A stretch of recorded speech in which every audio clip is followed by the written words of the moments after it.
read that in the newspaper. And it must be quite a display of things, different rooms of different things. And she wrote this in the newspaper, that she came across some mastodons and mammoths and some marine animals. And the guide said, at one time this area was under the sea. I thought, yeah, I know that. It was all under the sea. I know when it was. In the book of Genesis, chapter 7. And the flood was 40 days upon the earth, and the waters increased and buried the ark, and it was lifted above the earth. Iowa was under the sea. I wasn't told alone. And every place else that you know. But they got that right. It was under the sea. And the waters prevailed and were increased greatly upon the earth. And the ark went upon the face of the waters, and the waters prevailed exceedingly above the earth. And all the high hills that were under the whole heaven were covered. You know what I'm talking about? It was under the sea. Aha moment, wasn't it? Now, I read that and it caught my eye because I'd just been reading something from another magazine that told about some finds in Montana. Elk Creek Formation in Montana. I'm from Montana, and so that interested me. Montana means beautiful mountains or something like that. You ever notice that there are a lot of fossils out there in the west because they kind of filter down and stop there on the way down? And so Hell's Creek Foundation, they have found quite a few dinosaurs, like T-Rex and all the rest of them. The amazing thing is, in nearly every formation of fossilization of dinosaurs, you find marine life. That means things that live in the sea. Real animals, whatever, like they say. You know how much ocean property there is in Montana? You know how many boats you can sail up and dock at Billings, like big ocean liners? None. There's Yellowstone River, and that's about it. That's little boats go up there and down. But Montana has a lot of dinosaurs. Wyoming does. Colorado does. Have a lot of finds. And the amazing thing is that in these finds, there's always marine life fossilized. How did that get to be? Makes you think, doesn't it? Now, dinosaurs lived on the land, and the marine things lived in the ocean. And they have found in Montana 5 different species of sharks. There's one, but 5 different ones that swim in the ocean that clear to Montana. Well, that's a long ways to California. I don't know what, 1,800 miles from Montana where I live to California? Long ways. There's about 1,400 like Seattle where my in-laws live. But all these marine things are in Montana. Yeah, it's all under the sea. You're right. And the amazing thing was they found this one fish. I didn't have a name about like that. I had to write it down. But this fish lives 500 feet below the surface of the sea. Now, that's not really deep. But do you realize that God farms out the sea just like the land, and things live like mountain goats on the top, and then you got other kinds of animals like caribou, then you've got cattle, and you ever notice that every strata is layered with life that God has made adapted to that?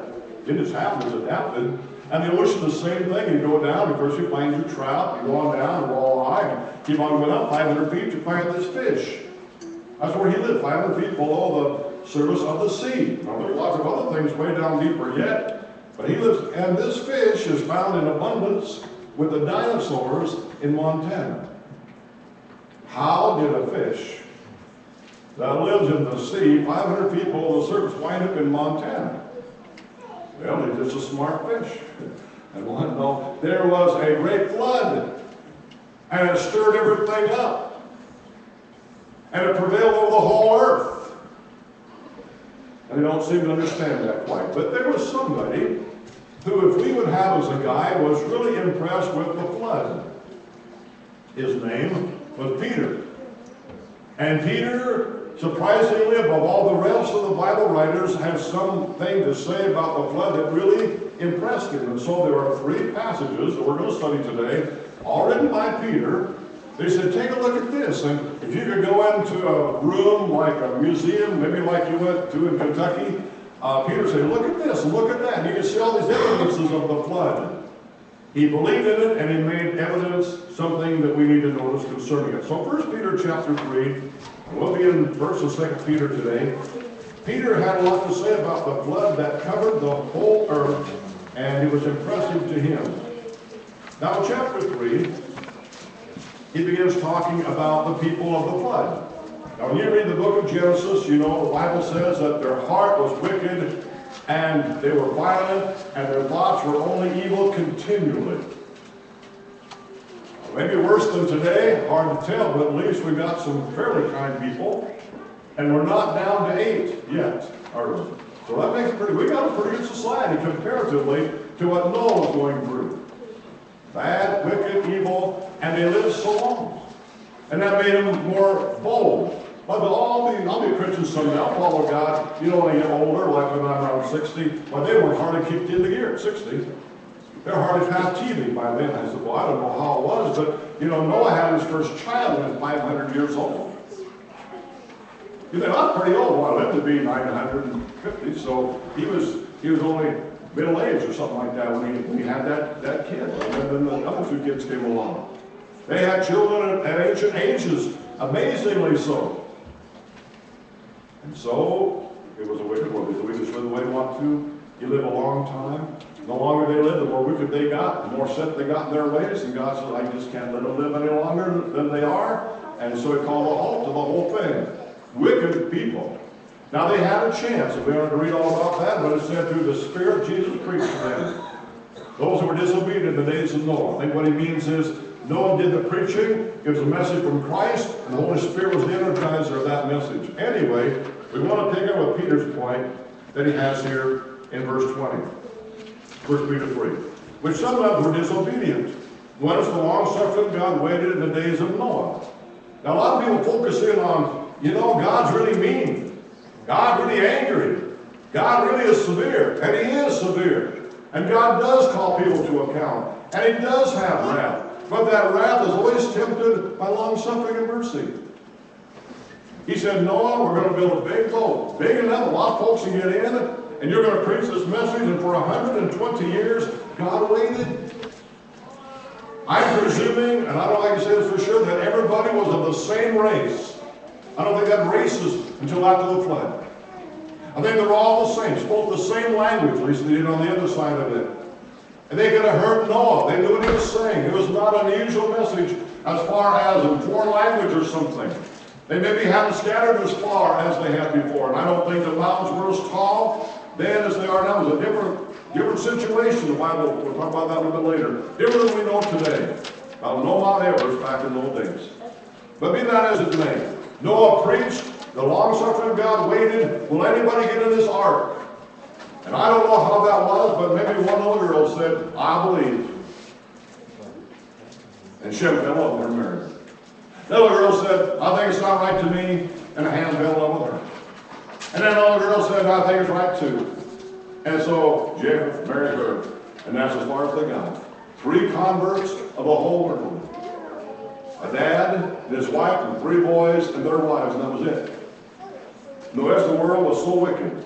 Would not listen, but God gave them 120 years. Wouldn't you think if you had 120 years to repent, that'd be good enough? You think you could blame it on God if you were destroyed because you had a message and had 120 years to make up your mind and you didn't? Why don't you hold an auction that long to keep you from to buy something? I mean, you got to make up your mind. Because God said, let me get 120 years. Some of us have had a long time, too, to make up our mind, it seems. God waited the days of Noah while the ark was preparing. We're in view that his 8 souls were saved by water. And Noah, and what happened to him was important to Peter. He said there's only 8 of them. Now 8's a pretty small group. The apostles were a small group. There's a dozen of them. Jesus made 13, but only 8. That's about how many got on the boat and caught the fish in John 21. A small little dinky group. That'd be more like Jesus' family with his brothers and sisters and mom and dad. That's about 8. Just a small little bit. Some of you come from families that have more people than 8 in them, and this was the whole world, only 8 people who want to be right with God. And Peter said, isn't that something? But you know what? God will only take 8 if there's only 8. If there's only 6, he'd take him 6. If there's only 2, he'd take him 2. Now, if there one, what he done? That one, because you have to make a new one, I guess, or man, whichever one he needed. I don't know how he did that. But God is not caught up into society. He's caught up in righteousness. You see, our vice president under Bush 1 or 2, I think, tried to change his mind on certain moral issues. And then he said, we have to get on the right side of history. You know what the right side of history is? God. If the whole world decides that murder is right, it's still wrong. If the whole world decides that you can kill people with immunity and it's just fine, it's still wrong. The whole world vote that lying is fine, you can lie, and if you say it isn't, you're on the wrong side of popularity, that doesn't matter. What God says what's right, don't you understand that? We need that in our world. Oh, what's everybody think? We have presidents, we have politicians. Well, which way is the wind blowing? The wind has nothing to do with it. What does God say? And that's what Noah knew, and that's what Peter knows. Only 8 folks in that ark. God is saying, hey, you're on the wrong side of history. When the ark finally landed on Mount Ararat, which is the right side of history? Well, the guys in the ark on the right side of history, they're the only ones left over. And when everything's said and done and judgment ends, who's on the right side? Those who followed God, that's who's on the right side. That's the ones that go to heaven. They're on the right side of history, because that's going to be forever. Don't ever buy the idea, we got to be popular and hear what's going on and follow the crowd. And if people have voted, and Ireland might vote 70-80% of anything, makes no difference. Only 8. If that's only 8, that's God, you see. God is God, and you'll never change him, not popularity, not anything. So it's only 8. They were saved by water. The like figure whereunto even baptism doth also now save us.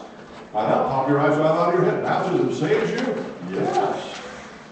What? Well, he explained what he means. Not holy water, not like that. Not the washing of the filth of the flesh. Not that you got wet and you're a little bit cleaner on when you came up. And I've seen plenty of people baptized, they were dirtier when they came up than the wedding because it's so muddy creek. And they need to go take a bath. So that's not, water's not the thing. It's what? The obedience. That's what he's saying. It's the answer of a good conscience toward God. We read in Romans 6 this morning, where you say, I want to live a new life for Christ. And so you're buried that you might have a newness of life and your intention that there be something different. And this all takes place by the resurrection of Jesus Christ. And we're waiting on him.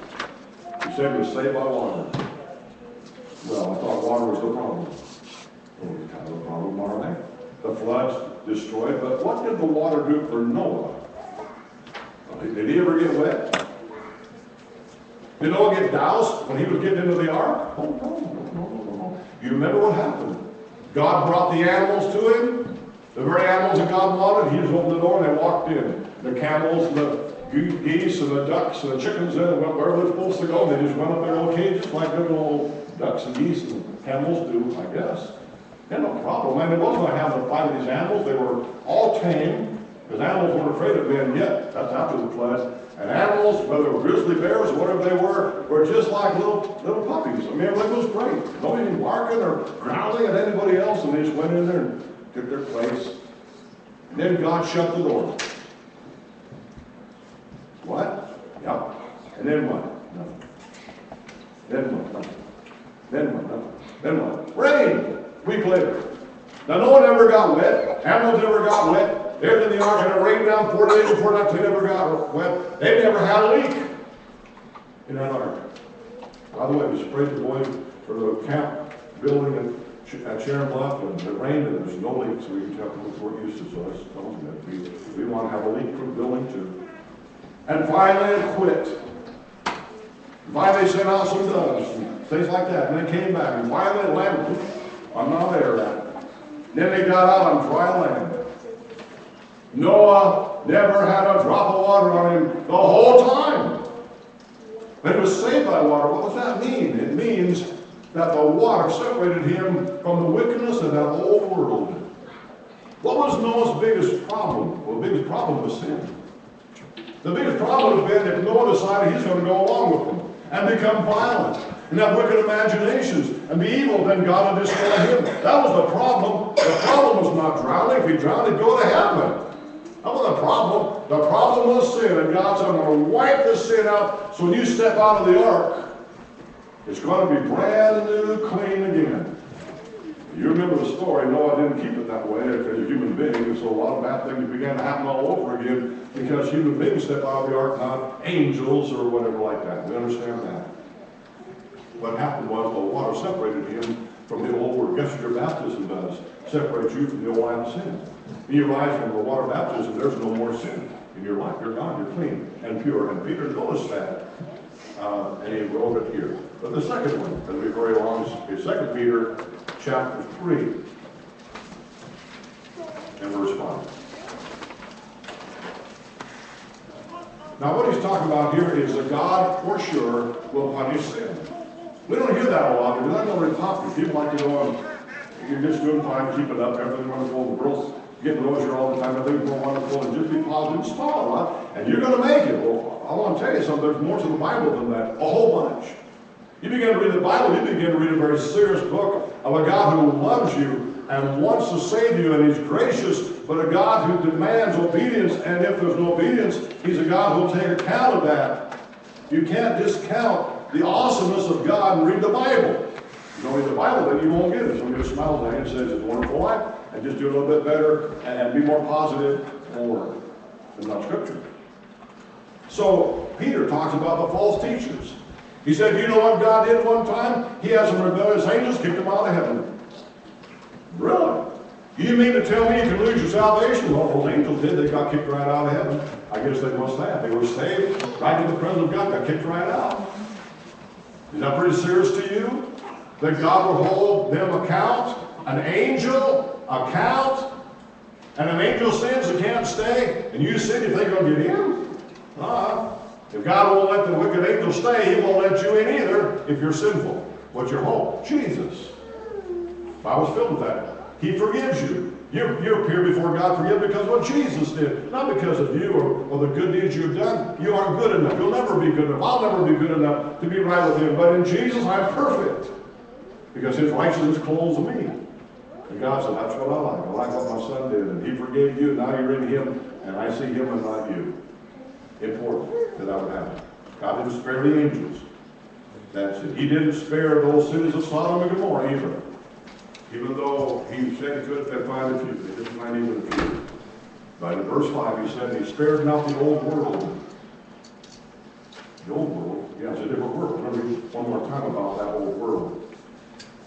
You see, it was a different world we're talking about. I think the climate was different. I think the whole geography was different in the world before the flood than it is now. I think we can see the world carved by this massive flood in the mountains and the basins that we have are different than it ever was before. God spared not the old world, but saved Noah. Peter gives one more thought about that. The eighth person. The eighth person. How many were there in the ark? 8. Peter tells you that twice. 8 people saved in the flood. Noah was the 8th one. That's all there was. Nobody else. And that tells you how powerful God is when he says, here's what I want. Get in the ark. And if they didn't get in the ark, there's no other hope. There's God's plan. But what do you mean the 8th person? I don't know exactly what that means, but it means this to me, that he was the 8th guy to get in the ark. And that's kind of the way it seems Genesis when Noah got in, so God shut the door. Wouldn't that be kind of like you'd think? If you're a man, a spiritual man like you should be, who are you concerned about? Well, you want your kids saved, don't you? You really do. So can you just kind of say, no, I'm going to get in there. I know where Shem, Ham, and Japheth are and the girls, but I just seem to, where's Japheth? He's getting in there. Good. Here's Shem. Hey, Ham, come on, get in. Oh, good. Got the 3 kids in. Where's the missus? Oh, she's still packing a little bit. She'll be in a minute. Come on, Mom. Let's get in here. Let's get in here today. And so she does. And who's the last guy to walk in? This is my guess, I'm saying. This is Noah. He said, okay, count them all in. I think you're responsible. I've been building this ark for 120 years. I want my whole family. Anybody else? I can't see porno standing. Anybody else? Hey, Aunt Mary, you coming? Are you not? Hey, Uncle Joe, come on. Uncle Joe wasn't coming in. What about old cousin Ned? No. Hey, Pete! Oh, you got a wedding on today you got to go to? Come on, oh, go to the wedding instead? Oh, man. I don't know, maybe that's overkill or whatever, but it just seemed to me that Noah was all bearing his hope. Won't there be some others? And after 120 years of preaching, but God called him, we read it, a preacher of righteousness. People call him a preacher of failure. You can tell me that preacher preached that church for 120 years? I've been here almost 50 years, and that's like a long time. Can you imagine if I was here 120 years? Yeah. 120 years would be a long time. Especially if you were here almost 120 years of preaching. You say, he preached at Orange 120 years. How many people have got out there? 8. Who are they? His wife. 8 makes 8. And his 3 kids and their wives. He preached 120 years and there's only affected 8 people in his whole lifetime. What's that tell you? Either they're bad preacher, or it's a wicked time. Probably that's more like it, isn't it? And then God called him a failure. You know why? He preached the right thing. And I think he preached it with a heart. Come on, get in his heart, folks. I think he tried to do all he could with love, but he had to preach God's message, and he did. And that's success. You could fill an auditorium. You could fill a football stadium with a false message and God would shake his head. That's not successful. That's just a false prophet. I have no pleasure in that at all. So Noah preached, and they kind of laughed at him, and that was kind of it. But it said that he was the 8th person, a preacher of righteousness, bringing in the flood upon the world of the ungodly. Now go to chapter 3, and we'll have to hurry here. Chapter 3 talks about the last days. And people hear the message. Who hasn't really heard of a second coming or the end of the world? People talk about that, you know. And the Lord's coming. It's been preached enough. People have heard the phrase at least. I don't believe it, but they've heard it anyway. And they mock in this chapter. Well, where is this promise of his coming? Everything's like it's always been. Grandpa talked about it. Great-grandpa talked about it. It's all the same. It hasn't changed a bit. Where's this promise at? And then Peter, our guide, remember, we're studying all that he had to say. He had quite a bit to say about this. He said in verse 5, this they are willing and ignorant of. You ever seen a museum, except maybe in Kentucky, that one, where they have anything about the flood of the Bible? Do they even consider it? When they found out that they had this fish that lived 500 feet under the ocean with the dinosaurs, well, apparently dinosaurs used to live by the ocean at one time. They try to make the facts fit into their theory already. No, I don't think a dinosaur lived down there. How do you get to find it? You know, they're trying to, well, maybe the fish. What do you do? Well, I don't know. They try to make something happen that doesn't happen. Willingly ignorant. Well, this is underwater sometime or other. It doesn't take many smarts. You don't have to read very far in the Bible to find a flood. Everybody's probably heard of the flood anyway. Don't believe it. You see, in the flood, the word of God. By the word of God of the heavens were of old, and the earth standing out of the water and in the water. And he goes back to Genesis 1. You know how this world came into being? You know chapter 1 tells you about the world's origin? It tells you this was one big old muddy ball once upon a time. I can't explain all of that. But it said, God said, okay, let the dry land, remember, appear. It was all muddy. It was all one great big ocean at one time. There was no fossils in it because nothing had been created yet. It's just a bunch of water. Muddy water. The whole thing like a big mud ball. And God said, okay, let's have the dry land appear. And the dry land appeared. And by the way, I think when you study that, it's not in the same continent structure that we have today. That even changed. You look at how America and all these used to come together, it changed somewhere along the line. And God brought the dry land up, and he put the other things in the ocean. And Job said, he said, now you ocean, stay there. So there's a tide that came up, that's far enough, the tide goes back up. God had it all figured out. So I think there's going to be a change, it's going to melt all the snow and drown all of America. Man, don't get caught up on that foolishness. There's a division from what God has told us. The world perishes, overflowing, overflowed with water. Were there 3,000, 30,000 tall mountains? Likely not. More like a big plane when God made it. And kind of like in a greenhouse where there's some kind of ultraviolet thing that was kept out, and we lived a long time. It didn't age like we do now. God had that all figured out. That was the world back then. And the world that was back then was overflowing with water and perished. Not the world, the planet. The world, the structure, the world the way it was, the world where it was laid out, the world where the people, all that changed. It's not the same world. So we have all these fossils of all this stuff floating around, all mixed together, from the bottom of the sea to the top, all mixed up. And finally, when the waters receded, it started to settle. Dinosaur, along with the fish, covered over and fossilized. How'd that happen? Well, the flood. That's why the flood happened. It just mixed it all up. And God said, how do you think on top of Montana mountains, you've got these things from the ocean? How do they get up there? What happened? How do we get it in Montalvo County? We had a flood. And it deposited stuff right here. It's just as well as it did there. So what, Peter? Here's the bottom line to you. But the heavens and the earth which are now, new earth than it used to be. Heaven's a little bit different than it was, but we've got a whole new system. But we live on an earth that has a beautiful sky and all that over us. The heavens and the earth which are now, by the same word, are kept in store, reserved unto fire against the day of judgment and perdition of ungodly men. God will still bring people into account, and he'll burn this universe out. He will say the heavens and the earth will be on fire. The elements will melt with fervent heat. And the works will be destroyed. They said, what kind of people should you be if that's the way it is? If you put everything in the sack of the world, you're going to lose the whole sack.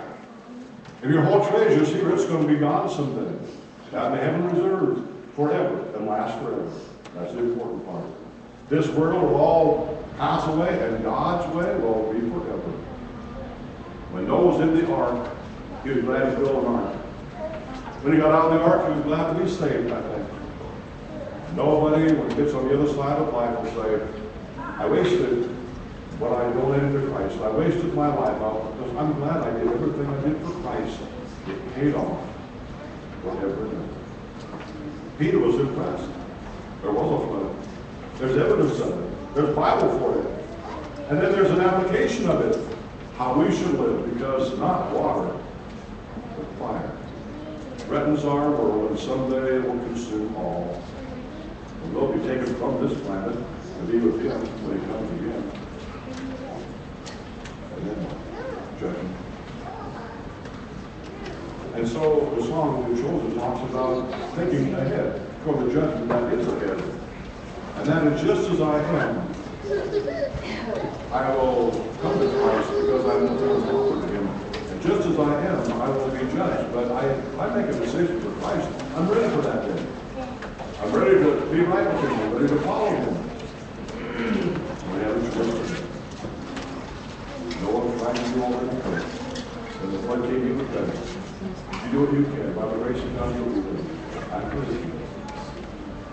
Let's sing our first stanza. 342.